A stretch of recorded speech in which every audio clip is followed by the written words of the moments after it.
Hello, and welcome to the very long overdue director's commentary of the definitive version of my film, Molly. I've decided to put together a final version because it's Christmas time and I'm bored.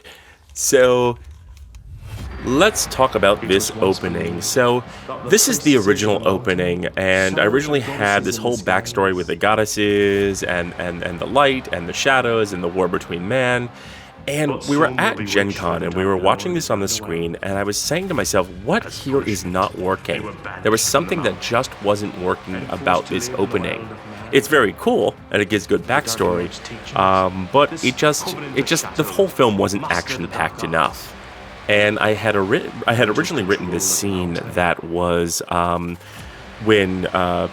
when Wraith and Karen when John and Karen were younger, and it was the whole them escaping the shadows and running off with Molly as a baby. So I decided, when it came out from Gen Con, I think I had like $91 in my mason jar, and I took that $91 and we filmed what you're about to see, which is this brand new opening, and we did it in one weekend, with like two different kinds of cameras. I think we used like a Panasonic and a Canon. And as you can see here, we are under a bridge in a park, and what's funny about this is that the park was very quiet during the week, but on a weekend, everybody with a loud stereo drove over that bridge, so it was really hard to film there. And one thing you'll notice here is that this young actress, who is Alyssa here, she is actually the daughter. She's actually playing young Karen, and she's actually the daughter of the woman who plays Karen. So I actually cast her daughter as a younger version of herself. And I just think it works really, really well. And they're both great actresses, so it just works really well. And of course, this is my friend Neil playing young Ken. Now, the reason we shot him all in close-ups and he's on a hill, you'll see in a minute he's way up on a hill, is because Ken is like 6'3" and Neil is like 5'6". You know, there's a huge height, as you can see right there, there's a huge height difference between the two guys. So we always shot him either up close, and he was either above somebody or below somebody. We really tried to use some camera trickery so you wouldn't know how short he was. The height difference. You would notice the height difference. They are just down the path by the river's And then this is my friend Jen. Now, there were originally supposed to be 3 girls here, and I lost one on the day of shooting. Or the day before shooting. So Jen took over, and that was just my friend Zoe. And I did think about cloning Zoe, but it was just too much work. And again, we were trying to get this out and get it done and get it to another film festival. Our Dark Master rise in glory. For tonight, the chosen one will die. Some eyeglass replacement there. No, John, they're too powerful together. It's the only way you and Ma will be safe. No. I'll be all right. Yeah, that baby is a doll with some baby noises added. Remember, I scoured stores to find something that looked realistic. Karen, take the baby and run. Run, now! Great shot by Destin Masters here. And then 80s slow-mo. Because initially I didn't want people to see my face, but as I went on with the different versions, I finally decided that people really needed to see my face and see who it was. That way they would make the connection when they see him later. So I did that sort of 80s slow-mo to show my face. That was the whole reason that you didn't see my face in the whole scene. And this fight we choreographed like on the day of. And I remember we had to keep stopping because people were like jogging through or pushing their kids in strollers. And it came out great. That's one shot where I hit her in the face with the sword. I accidentally did actually hit Jen, so sorry, Jen. And the reason I killed Zoe 100 times, I love that look back, like, are you dead? The reason that I killed Zoe so many times was because, again, there were supposed to be 3 girls and there were only 2, so I had to kill Zoe a whole bunch of times.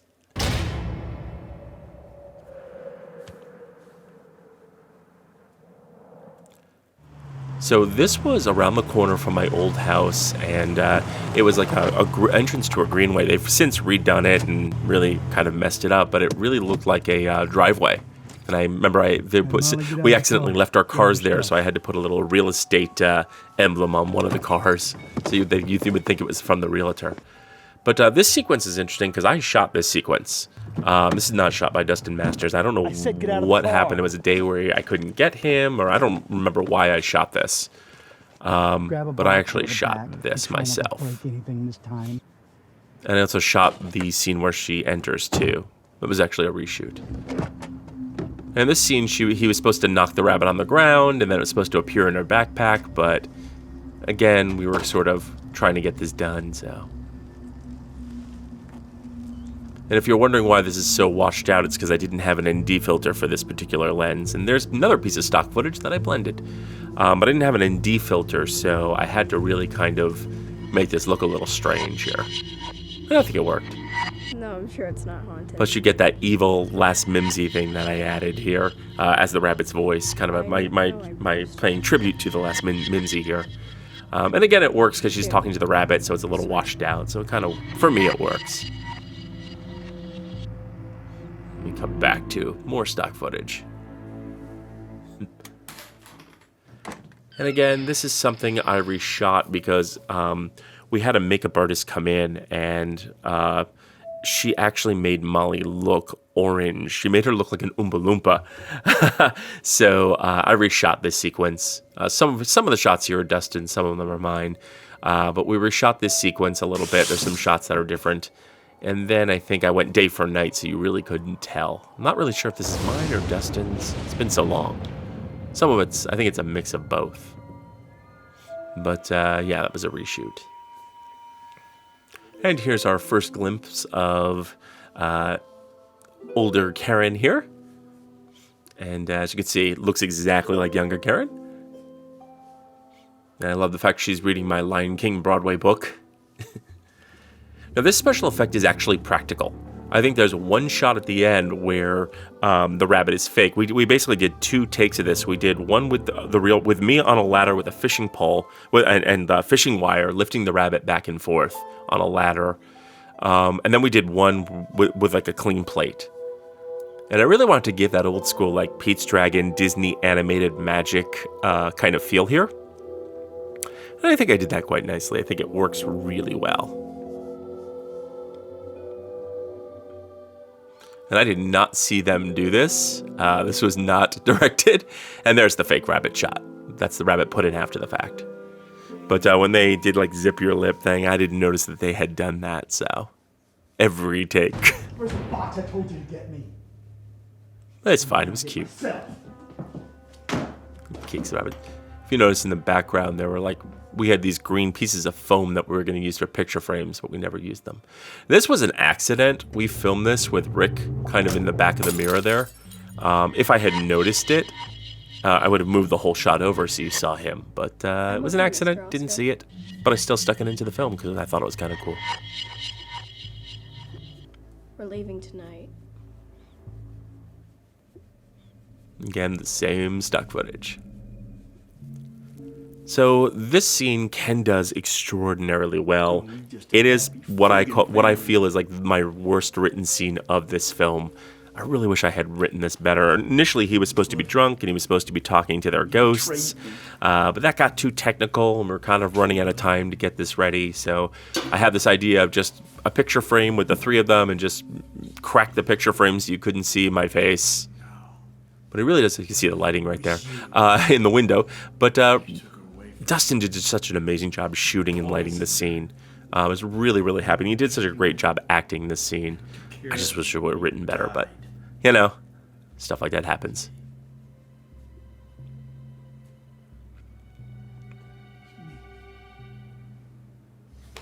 Of course, he drops the picture the wrong way, and the fire is going vertically, which it wouldn't be, but oh well. So this is a sequence that I have chopped to pieces. I love this set particularly because this was the foyer in my last house. And there was a couch in there. We moved out most of the furniture. I went to Walmart and I bought all teen magazines and teen posters. We just sticky taped it to the wall, with that kind of putty stuff. There was a chair with some stuffed animals. Somebody brought dolls. We blew up an air mattress and then covered it with, and just put pink blankets on it. And that was it. There was already a dresser in there. You'll see it in the background. But there was already a dresser in there. We also had like coffee, like side tables that we put that we draped stuff over. And we also used it for underneath the bed. You'll see. Yeah, this is actually being shot through one of the side tables, and this is the dresser that was there behind her, which we keep like our winter gloves and our keys in that house. And I remember trying to find a box, because that was difficult. And this shot was Kenton forgetting his wallet. There were supposed to be shots of him driving in his car, getting to the liquor store, and then realizing he didn't have his wallet and getting mad in his car and driving back. But we just didn't have time to shoot it. So that kind of unfortunately got left out. This is us. We used baking soda because I didn't want to mess up the floors, but we ended up messing up the floors anyway with the stage flats that we built for later set for the house, the other house set, and for and moving the couches around. So my parents weren't too happy about that, but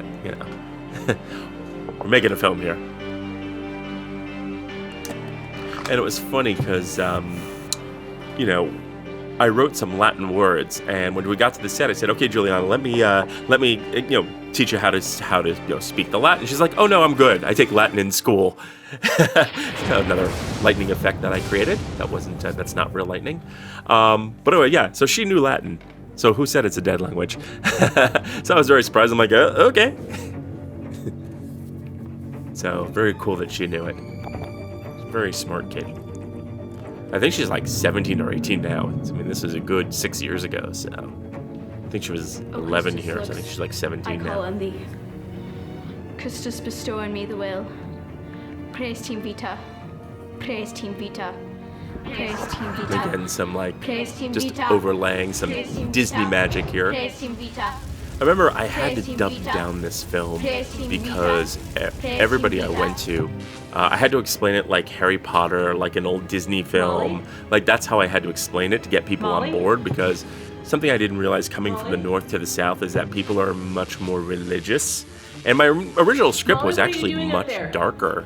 Molly was a lot more mouthier. She was written a little bit older, like an older teenager. Praise Team Vita. And when we got to the first reading, I realized that was not going to fly because Juliana was so young.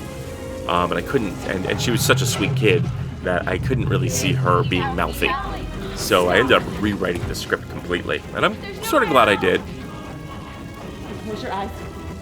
Hold on.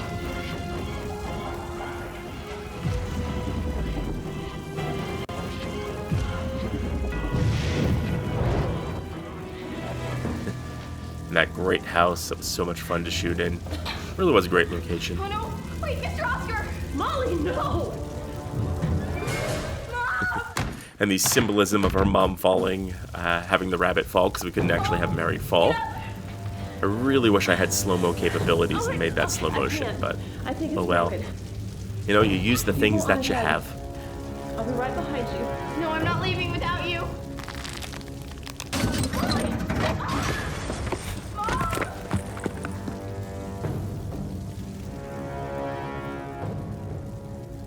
Hold on, Mom. So this was a shot where I should have listened to my DP. He wanted me to cheat her with her back to the door, but I wanted to do green screening. So I put up a green screen. Now, one thing that you may know or not know, that when you're green screening and you're using fog, it is very difficult to actually key. So that is a hard lesson I learned. I think I ended up rotoscoping her here. But as you can see, the background is just so bizarre with giant flames. I tried multiple times to do multiple things. I just couldn't get it right. So, so listen to your the people you have around you, On the eastern winds. and you won't have problems like I do Where with the this green shadow screen. step, they will Here's where she punch tells you. them You must about not let them find you. well, what later it became is it's a boat, is what she was talking about. The Eastern Winds is actually a boat, which you would have found out in the sequel if we ever made one.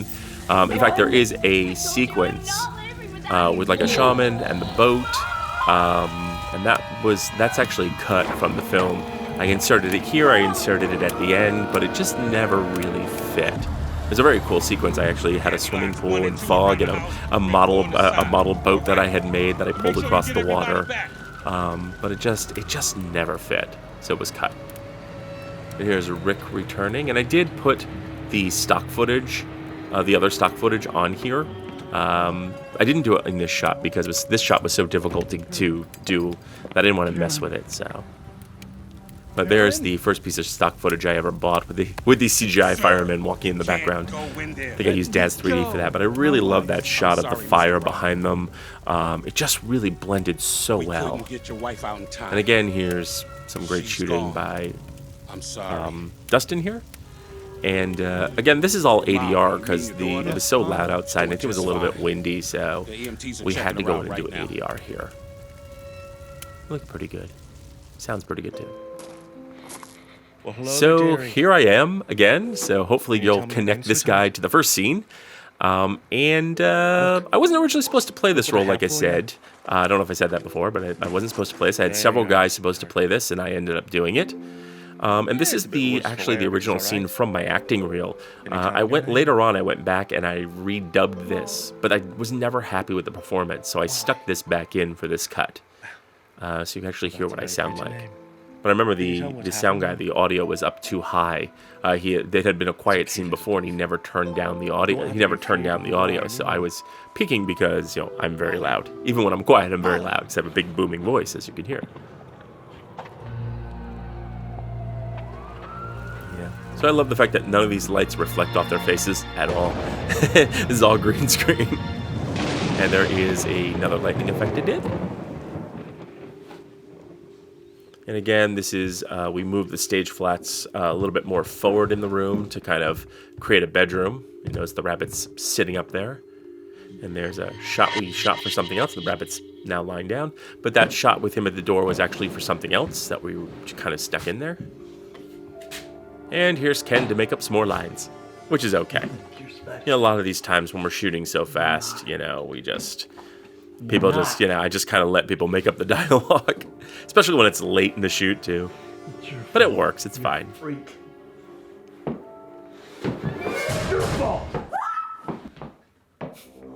Notices she's dressed, there's a bag packed. He's attacked by a vicious pillow. They did such a great job with this fight scene. Now, coming up, there was supposed to be a scene where they run down a hallway, and we're supposed to move that back wall adjacent to where the big window is, and we're going to blow a fan through it, and she was going to come running down, look to the side, and run through the door to the study, and he was going to come follow her. And we just, again, didn't have time, so we did things like him walking outside the door. In a minute, you'll see this shadow shot and the shot before of him approaching her room. Those were all shot to mimic him walking down the hall. I really wish we had gotten that other shot. It would have been absolutely beautiful. But, again, you're dealing with limited time here, so.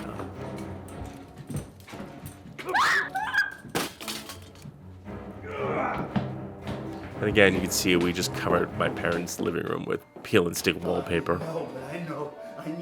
And this is something I added in to the last cut. I wanted a flashback so people would connect the opening with the beginning, because I really didn't think people were connecting it.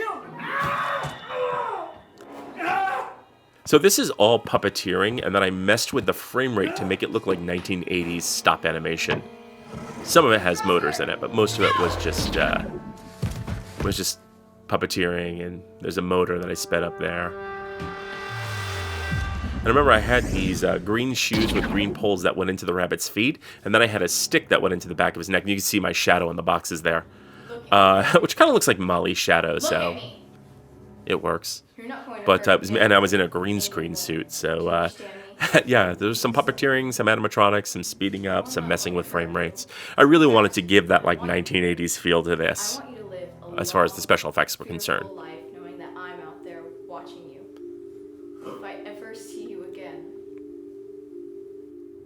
Again, this is just looped, but again, animatronics. Remember, I bought an old robotics kit from the 80s off eBay, and this was actually there was a whole monologue there That's her puppeteering. There was a whole monologue there that she talks about the ship again, the Eastern Winds, but I cut it because it was extraneous, and I tried the cut scene, but it didn't work there either. And this is an animated door that I found because I couldn't find a real door that I liked that would slam. But it's good, it leads you into this animated sequence, which I did with Premiere, Photoshop, and Daz 3D, and Video Copilot. I really kind of just stumbled on this. I couldn't even do this again if I tried. But I really love this closing sequence, very Marvel. But yeah, that is the film. I think it came out really well for something that was my first film and something that, well, I didn't necessarily do it on a budget because this film was very expensive to make. But, you know, sometimes that's why they tell you not to use your credit cards. And only one of those people actually produced the film. Actually, one of them was my mom, so. Well, it's her before adoption name. It's a little Marvel teaser here. So here's the role that I was supposed to play, and I actually filmed this before I even wrote the script. I think I was ad-libbing in my garage on a green screen when I wrote this. And I remember the modulation of the voice was much deeper and scarier, but a lot of people told me they couldn't understand what I was saying, so I had to kind of redo it. And as you can see throughout the years, the sync kind of, every time I toyed with this, the sync kind of got off. But I think it works for the realm that they're in, that the sync is a little bit off from their mouths. It's kind of for effect now, at this point. The child poses a threat to all that I am, all that I will become. You may be watching this, and I may have fixed that, because it may have been bothering me too much. But if not, that's the reason why. But if you fail me, I will have your soul. What do I have to do? Take all that is thine, all my strength, all my essence, all my power is yours. Little fiery phoenix ode to the X-Men there.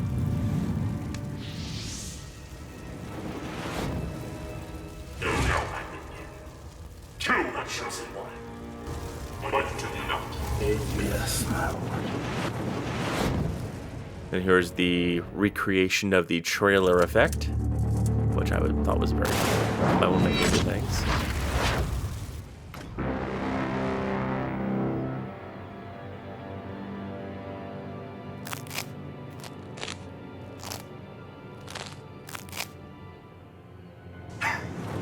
And then my ode to Thriller there, Michael Jackson's Thriller.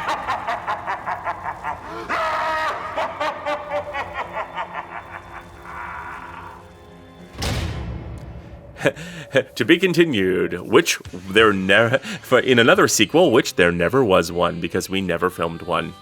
The idea behind this was supposed to be a series or a web series, and after the first one, it just cost so much to make that we just never made another one. I love where it says the Dark Lord. It's an anagram of my name.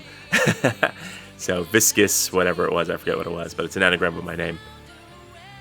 But anyway, I wanted to make another one. I had two more episodes actually written, but they were just going to be so costly, and with everything that was going on at the time, I just never made them.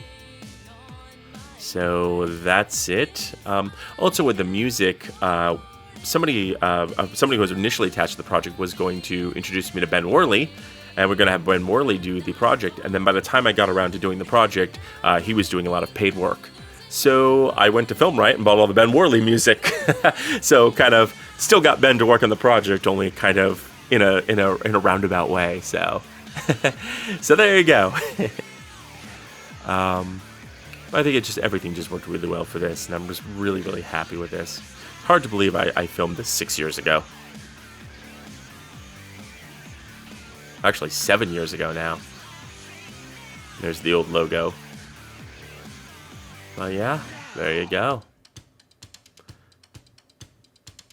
So that's it. That is the long overdue commentary of my film Molly. Hope you enjoyed watching that, and thanks for watching. Don't forget to like, share, and subscribe, and mash the bell button. Bye.